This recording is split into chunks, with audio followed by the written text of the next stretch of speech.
we've read, Maria? I know you do. Go ahead. I marked like the 3 like little arrows. Good. Like among like what her values are. Could you pick out some keywords that you found here that should get us started? Because you're dead right. Good sections. How about the first one? The dignity to be afforded each student. Yeah. An educational co-worker. Good. Nicely done. Where have we seen that? Who's talking about the dignity of teachers and students in this process? Crystal. Yeah. Frera does. Perfect. Who else? Hooks. Hooks. Good. I think even Edmondson. And even Einstein, right? Einstein doesn't believe that you should dehumanize everybody in the process. How about the next one? If we take Christian out of the element here just for now, the fundamental necessity of learning and spiritual development. Hooks, good. And even Frera.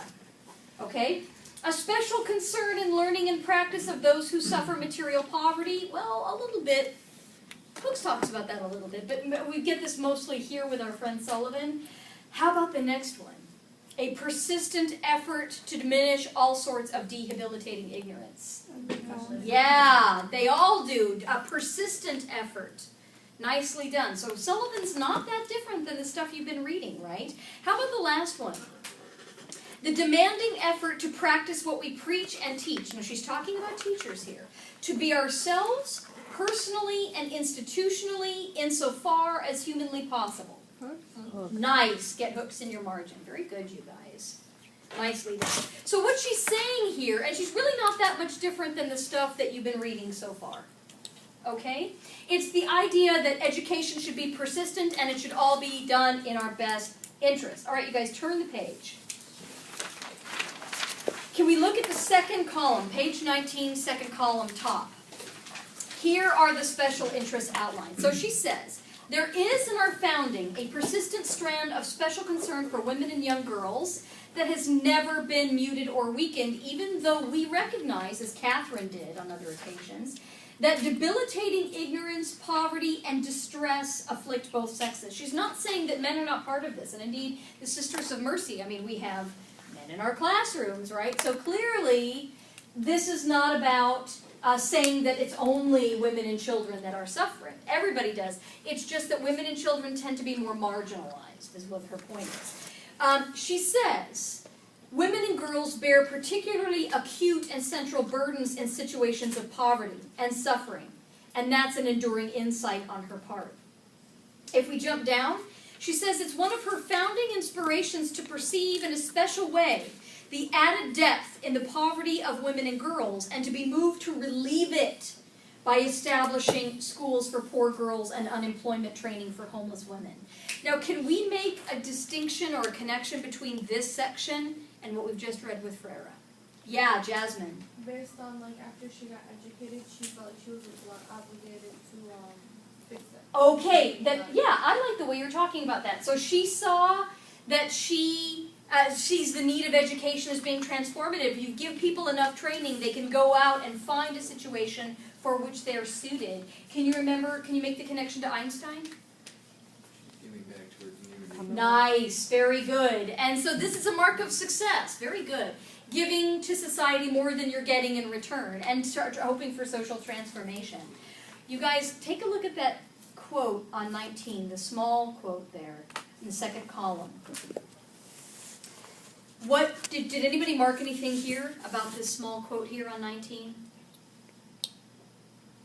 What literally? Yeah, Bree, go ahead. I did like the last part of the Good. sentence. Declared that he would consider as done to himself whatever should be done unto them. Good. Can you talk about that a little bit more? Why did you mark that?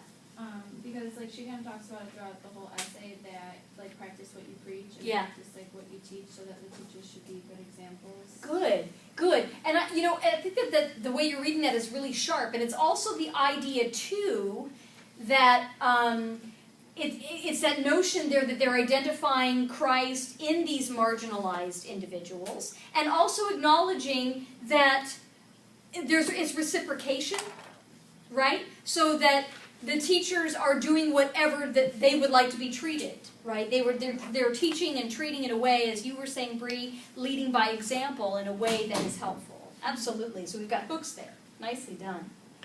All right, you guys. Can we turn the page? And let's take a look at the first column there on the next page. She says at the top, the character of one's daily life, first of all, is part of that, and that gets back to what Bree was saying. And second, that Jesus Christ's own declaration that he's identified with the poor. That's what is done to or for them is done also to him. So there's the idea of serving the poor and the needs of the poor. All right, you guys, what are the 5 virtues that Sullivan outlines here as part of Mercy Education? Yes, Ava, go ahead. He says, here we know 5 virtues to which Catherine refers over and over in her rule letters and other readings: zeal, charity, humility, purity of intention, and confidence in God. Good. I want you guys to think about Hooks here in a minute. Can you guys remember what Hooks says about teaching? What does Hooks say about the process of it or what it is? Yeah, Julie. Isn't it like a vocation? And she uses a special adjective.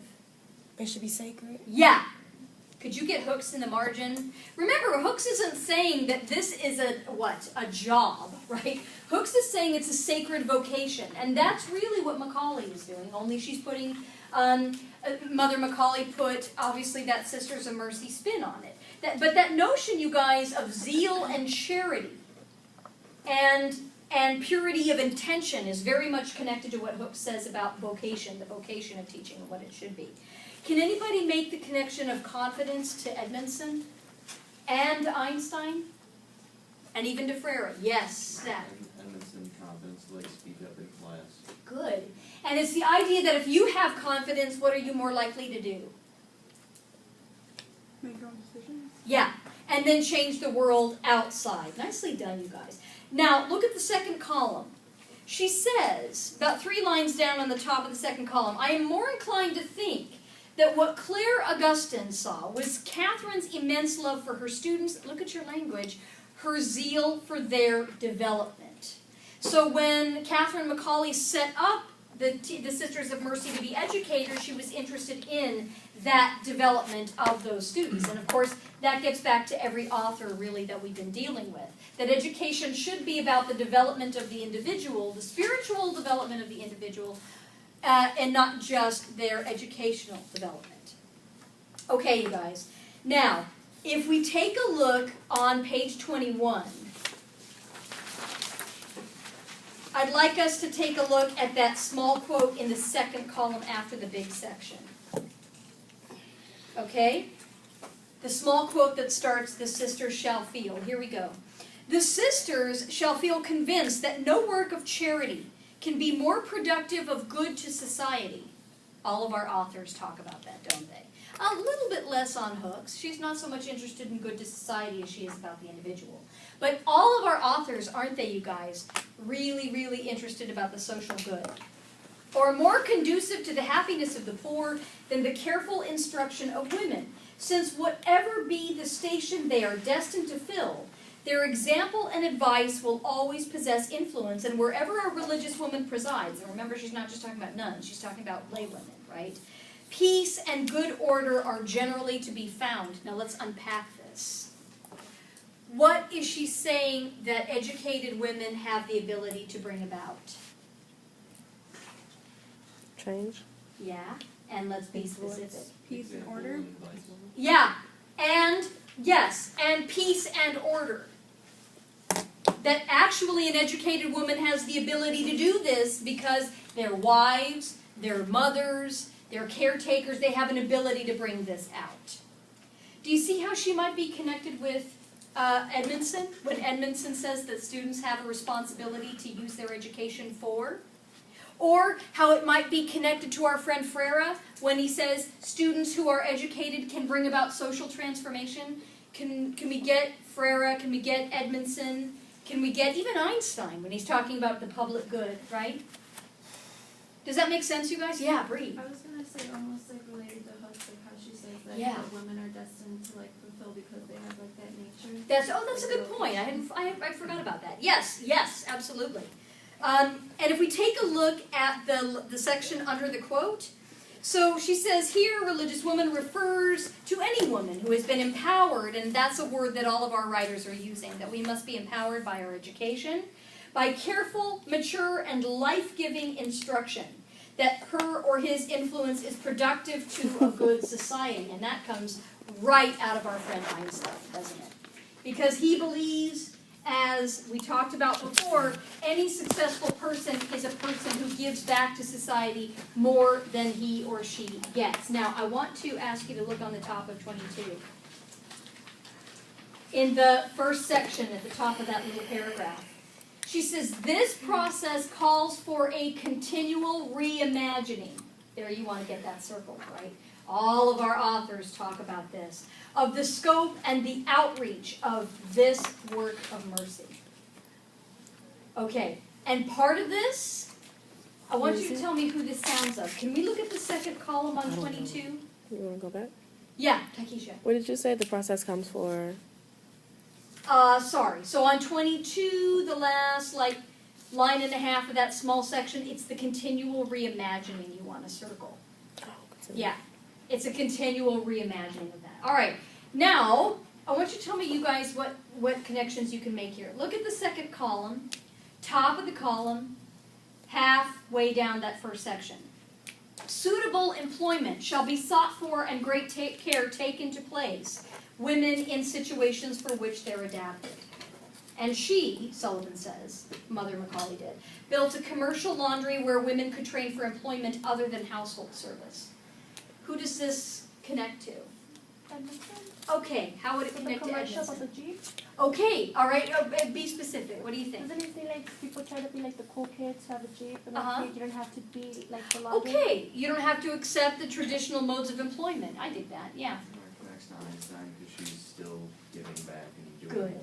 Nicely done. And making sure that the people who are being placed are people who have good situations. Deja, you had your hand up. That was it? How about Einstein? Think about what Einstein says about what should be taught.